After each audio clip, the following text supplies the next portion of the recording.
Esteban Albornoz. Vamos a tratar la objeción parcial a un proyecto fundamental, un proyecto esperado por los soñadores, por los ecuatorianos emprendedores, una ley importante.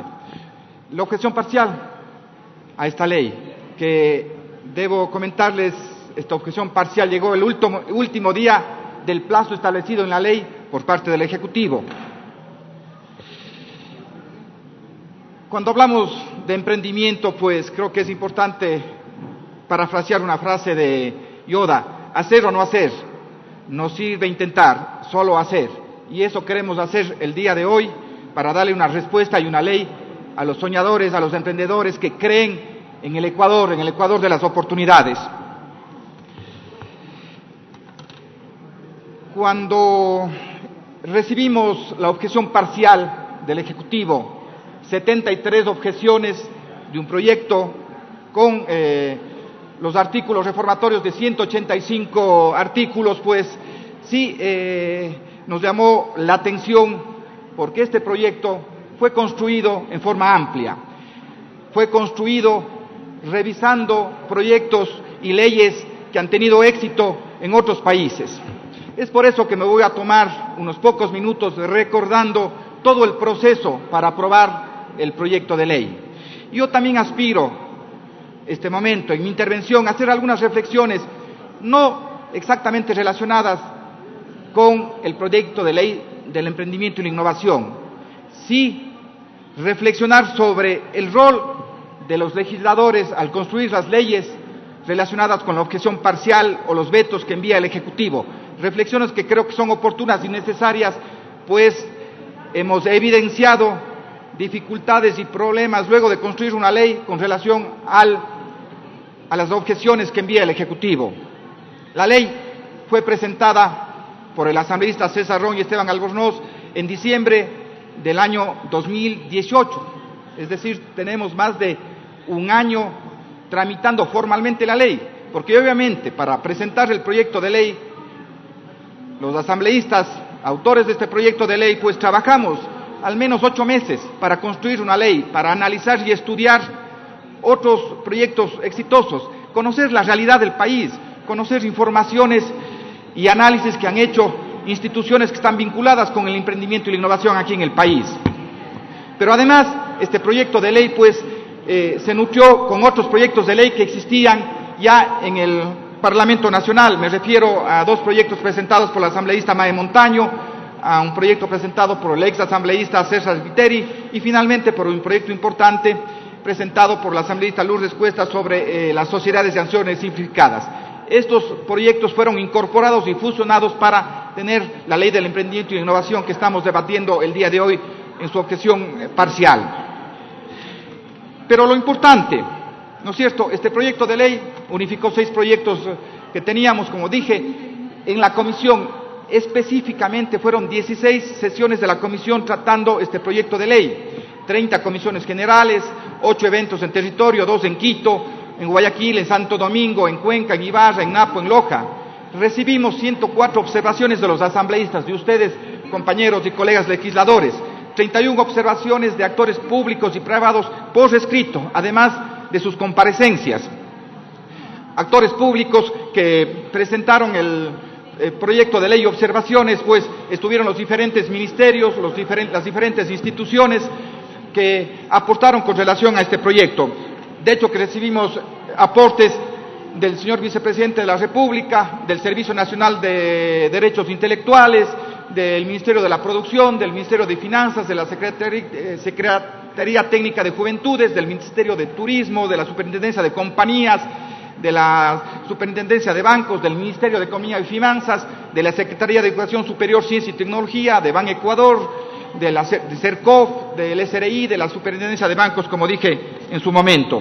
Pero también participaron otros sectores, obviamente, sectores privados, organizaciones sociales, desde la Cámara de Comercio de Quito, la Cámara de Comercio de Guayaquil, la Universidad de la SUAY, la Escuela Politécnica Litoral, la Escuela Politécnica Nacional, la Politécnica Salesiana y otras organizaciones que tienen relación con el emprendimiento. particular aporte lo hizo la Alianza por el Emprendimiento y la Innovación, que representa a un centenar de instituciones públicas, privadas, que creen en el emprendimiento, que han aportado en el país por el emprendimiento. Ese ha sido, pues, el aporte y el proceso que seguimos en la construcción de una ley. Y aquí una primera observación, que de hecho tiene que ver con la ley del emprendimiento y la innovación y su objeción. Nosotros construimos una ley posiblemente en 2 años. Y claro, en 30 días recibimos una objeción de 73 artículos que, en definitiva, el 80% son de forma, pero hay 20 artículos de fondo. En 30 días, ¿no es cierto?, se puede destrozar una ley, y disculpen que utilice ese adjetivo, en un mes, ¿no es cierto?, porque no participaron en forma activa, permanente, los actores que prepararon la objeción parcial, ¿sí?, y lo tengo que decir con precisión. Tenemos un mes, ¿no es cierto?, para complicar una ley, cuando la ley fue construida en casi 2 años. Es una primera reflexión, colegas legisladores. Algo no está funcionando bien. Los legisladores hacemos un trabajo serio, un trabajo que está fundamentado no solo en nuestra experiencia, sino en la experiencia de muchos actores. Hemos hecho el trabajo de comparar legislaciones de otros países para tener este proyecto de ley. Y claro, en un mes la ley puede ser anulada al vetar u objetar artículos claves. Porque si se objetan los artículos claves de una ley, pues la ley queda en letra muerta. No creo que ese es el objetivo del Ejecutivo, pero si revisamos esta objeción, hay temas claves que se eliminan y se objetan en este proyecto de ley. Una primera reflexión, o sea, en 30 días, ¿no es cierto?, puede acabarse un proyecto de ley que fue construido en 2 años. Bien, voy a hacer 2 reflexiones adicionales que son generales, pero que tienen que ver con la ley del emprendimiento. Pero este momento creo que es importante comentarles, en función ya del análisis que hizo la comisión, que obviamente votó por unanimidad, al igual que hizo el Pleno de la Asamblea Nacional cuando aprobamos la ley en su conjunto. Aprobamos por unanimidad aquí en el Pleno de la Asamblea esta ley del emprendimiento. Y cuando aprobamos el informe no vinculante, también lo aprobamos por unanimidad. Recordemos que en la Comisión de Desarrollo Económico y Productivo están representadas las diferentes bancadas, los diferentes partidos políticos que son parte de este Pleno de la Asamblea Nacional. Y analizando, pues, teníamos que ratificarnos, y esa fue la recomendación que hacemos el día de hoy a todos ustedes, colegas legisladores, en los temas de fondo, para que la ley sea efectiva, para no volver a poner obstáculos a los emprendedores. Entonces, en función de eso, pues la sugerencia de ratificación tiene que ver con mantener la institucionalidad. Se objeta, ¿no es cierto?, la conformación del Consejo Nacional del Emprendimiento, que es la única institucionalidad que estamos generando a través de, además de su Secretaría Técnica. Un Consejo Nacional del Emprendimiento que en absoluto crea burocracia, ni es necesario más recursos de los que existen, pues son los ministros o sus delegados y de las otras instituciones. Si no hay institucionalidad en una ley, ¿cómo implementamos el proyecto de una ley? Se cuestiona y se dice, el reglamento o la ley formará el consejo o el comité, pero además, en el razonamiento para objetar la conformación del Consejo Nacional del Emprendimiento y la Innovación, se invoca un decreto emitido por la Presidencia de la República, formando un comité, que bueno que se ha formado recién en enero de este año, un comité del emprendimiento y la competitividad. Pero aquí una nueva reflexión, una segunda gran reflexión. Quiere decir que nosotros tenemos que legislar por debajo de un decreto presidencial, un gran absurdo, compañeros legisladores. Es importante mantener el Consejo Nacional del Emprendimiento, el Consejo Consultivo, el registro del emprendimiento, pero además sus funciones. Tiene que haber también funciones y disposiciones para el cumplimiento del Estado ecuatoriano. Se objeta también el artículo número 5, que tiene relación con las obligaciones del Estado. Y claro, en uno de sus acápites, en el numeral 3, para ser precisos, decimos, y así aprobamos el proyecto de ley, que se aseguren los recursos necesarios para implementar las políticas públicas que se emitan en la aplicación a esta ley. ¿Quién va a emitir, ¿no es cierto?, las políticas públicas a esta ley? Es el Ejecutivo. Y claro, tienen que asignarse los recursos, como pasa en cualquier momento, recursos financieros, recursos de personal, otros recursos tecnológicos.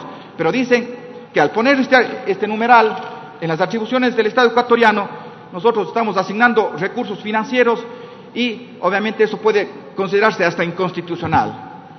Entonces, si es así, colegas legisladores, ¿qué estamos haciendo aquí? O sea, si no podemos decir que se asignen recursos para las políticas públicas que se establecen en una ley, ¿qué hacemos aquí? Esa es la gran pregunta.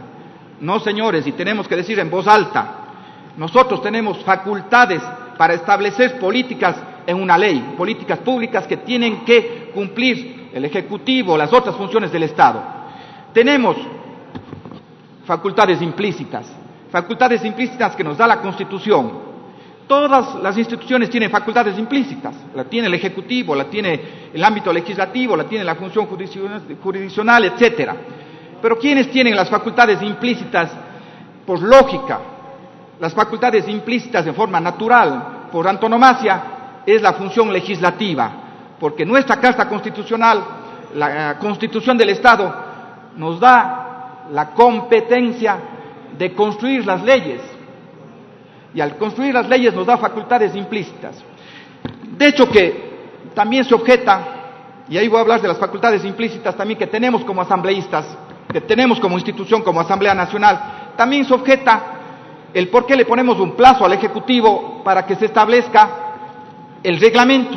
Se cuestiona eso, y se objeta que no podemos poner plazos para la emisión de un reglamento. Sí, de hecho, y se dice, en ninguna parte de la ley ni la Constitución se establece que el Legislativo le puede poner un plazo al Ejecutivo. Y vuelvo al concepto de las facultades implícitas que nos da la Constitución y que nos permite, ¿no es cierto?, que las facultades que le da la Constitución a las diferentes funciones del Estado, pues puedan ser efectivas, puedan ejecutarse. Facultades implícitas que tenemos los legisladores.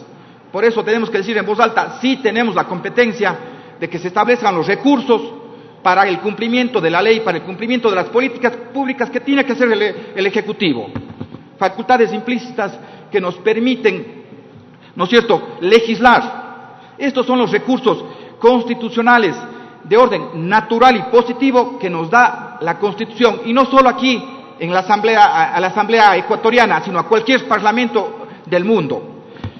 Es decir, señores legisladores, nosotros hoy tenemos el gran desafío de ratificar nuestras competencias como legisladores, de ratificar nuestras competencias implícitas, esas facultades implícitas que nos da la Constitución, porque nosotros, además de la competencia de construir las leyes, tenemos la competencia de controlar la ejecución y el cumplimiento de las leyes. Vuelvo a repetir, señores, la Asamblea Nacional como institución tiene facultades implícitas mucho mayores que cualquier otra función del Estado. Yo sí les recomendaría a los señores que hicieron el veto, pues que revisen una interpelación que se hizo, me parece, en el año de 1953 o 54 a un expresidente que en ese momento era ministro de Gobierno. Me refiero a una interpelación que se le hizo a Camilo Ponce Enríquez en su momento, donde él defendía en forma muy clara las facultades implícitas que tenía el Ejecutivo, pero también dejaba claro las facultades implícitas que tenía el legislador. Es importante, y les recomiendo a los que hicieron el veto, a los que redactaron el tema del veto, pues que revisen esta interpelación que se hizo a un expresidente de la República, en su momento ministro de Gobierno, me parece.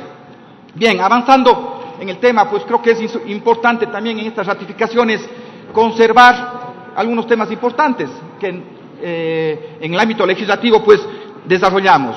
Criterios de educación del emprendimiento, aspectos de financiamiento, garantías y contratación de personal, plazo para emitir el reglamento general, como les dije. Entonces, miren, si dice no, la Asamblea Nacional no puede poner un plazo al Ejecutivo para la emisión del reglamento. Y además, en una de las objeciones que se pusieron al inicio, se dice, nosotros vamos a poner la institucionalidad a través del reglamento. ¿De qué estamos hablando? O sea, si no va a haber un plazo para el reglamento, ¿cómo se va a conformar la institucionalidad que tiene el país? Es decir, la ley no iba a entrar en vigencia posiblemente nunca. Yo estoy seguro, colegas legisladores, que el día de hoy vamos a ratificarnos en los temas de fondo para decirles a los emprendedores que sí estamos escuchando, que sí estamos construyendo las leyes que esperan el país. Ya para terminar, revisemos algunos ya temas más bien formales con el fin de de pasar al debate, pues, y luego votar y tener una ley del emprendimiento. Bien, entonces, en las sugerencias de ratificación, pues, estamos hablando, ¿no es cierto?, de definiciones de las obligaciones del Estado, del Consejo Nacional del Emprendimiento y la Innovación, del Consejo Consultivo, de estrategias nacionales del emprendimiento, de educación del emprendimiento, de formación de habilidades técnicas y blandas, de la opción de trabajo de titulación, del emprendimiento y la innovación en la enseñanza universitaria. También debemos conservar el tema del financiamiento. El principal obstáculo de los emprendedores es el tema del financiamiento. Ellos nos han dicho, sí, a veces en el mejor de los casos nos dan financiamiento, pero el financiamiento llega en forma inoportuna porque ya pasó el tiempo de emprender. Entonces hay que conservar el tema de capital semilla, de capital de riesgo, de régimen especial de contratación de personal, el reglamento general, el buró de crédito, la garantía crediticia. Y con relación a las sugerencias del allanamiento, sí, tenemos que revisar, pues, reformas a la ley de compañías que tienen relación para dar la legislación con relación a las sociedades de acciones simplificadas. Miren, la gran cantidad de observaciones que se plantearon en temas de forma, creo que más allá de 40, simplemente dicen, en vez de ley de compañías, debe ponerse esta ley. Listo, nos vamos a allanar en ese tema, a lo mejor mejora y simplifica la ley, pero esos son los temas, como 40 observaciones relacionadas a ese tema. Pero también creo que es importante allanarnos en lo que tiene que ver con la liquidez para el emprendimiento de activos intangibles, programas de crédito y propiedad intelectual. Creo que es importante allanarnos de la reestructuración del emprendimiento, se armoniza en el texto, reformas a la ley de compañías con relación a las sociedades de beneficio y interés colectivo, también se armoniza y se mejora la redacción. Eso es lo que planteamos el día de hoy. Se ha planteado en el informe, agradecerles a los miembros de la Comisión de Desarrollo Económico y Productivo que en forma unánime, pues, plantearon un grupo de 20 ratificaciones y 53 allanamientos que tienen relación con esta ley. Tenemos que conservar los temas de fondo para que esta ley sea efectiva y no sea un obstáculo adicional para los emprendedores. Agradecerle, señor presidente, por el respaldo que usted ha dado a esta ley, pues, y creo que el día de hoy va a haber humo blanco con relación a la ley del emprendimiento, pero una ley que sea efectiva. Muchas gracias, señor presidente. Gracias, señor asambleísta.